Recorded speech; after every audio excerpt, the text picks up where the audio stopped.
On August 30, the Land Transport Authority, LTA, of Singapore made a significant announcement that has caught the attention of both motorists and political observers.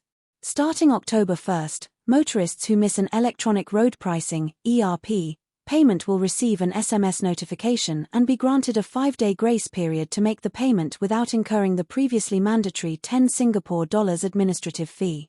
However, if the payment is not made within this grace period, LTA will issue a formal letter requiring the motorist to pay both the missed ERP charge and the 10 Singapore dollar fee. Should the motorist fail to comply with this letter, a more substantial fine of 70 Singapore dollar will be imposed. Transport Minister Chee Hong Tat has described this policy shift as a win-win outcome, citing the anticipated improvements in productivity and convenience for both the government and motorists under the forthcoming ERP 2.0 system. Under the current system, when a motorist fails to pay an ERP charge after passing a gantry, they receive a letter within a few days, which requires them to pay not only the missed charge but also the 10 Singapore dollars administrative fee. This fee has been in place since the ERP system was introduced in 1998 and is intended to cover the costs incurred by the LTA in recovering these outstanding payments. According to Minister Chee, the introduction of ERP 2.0 offers a more efficient way for motorists to pay outstanding arrears without incurring additional administrative costs. The new system's onboard unit, or OBU, is connected to a back-end system that allows motorists to view and pay their arrears directly through the OBU display.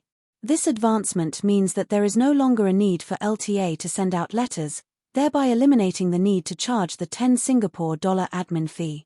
Minister Chee further noted that LTA currently sends out about 500,000 such letters annually, generating around 5 million Singapore dollars in administrative fees. Despite this potential loss of revenue, he maintains that the change is still beneficial. We will also actually prefer not to incur the cost of sending out the letters in the first place and to be able to use the resources that we have, the time, the manpower, to focus on other important areas of work, said Mr. Chee. He emphasized that this policy change is advantageous for government departments and also beneficial for citizens and businesses. However, this decision has raised eyebrows among some political observers, including members of the Workers' Party, WP.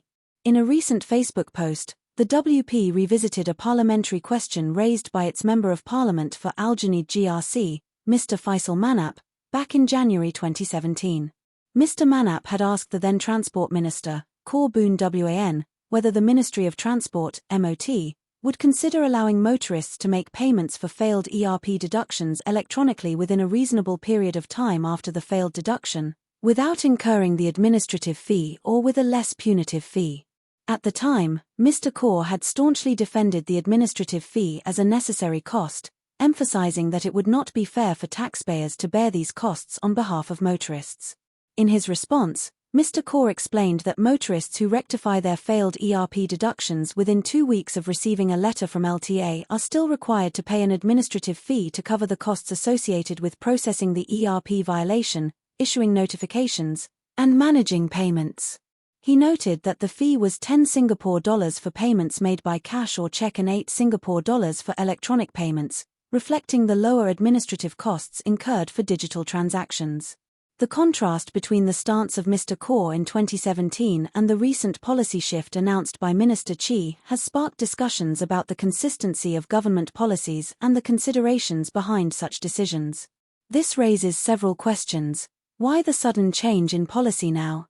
Is this move genuinely aimed at benefiting motorists, or is it more about streamlining government processes?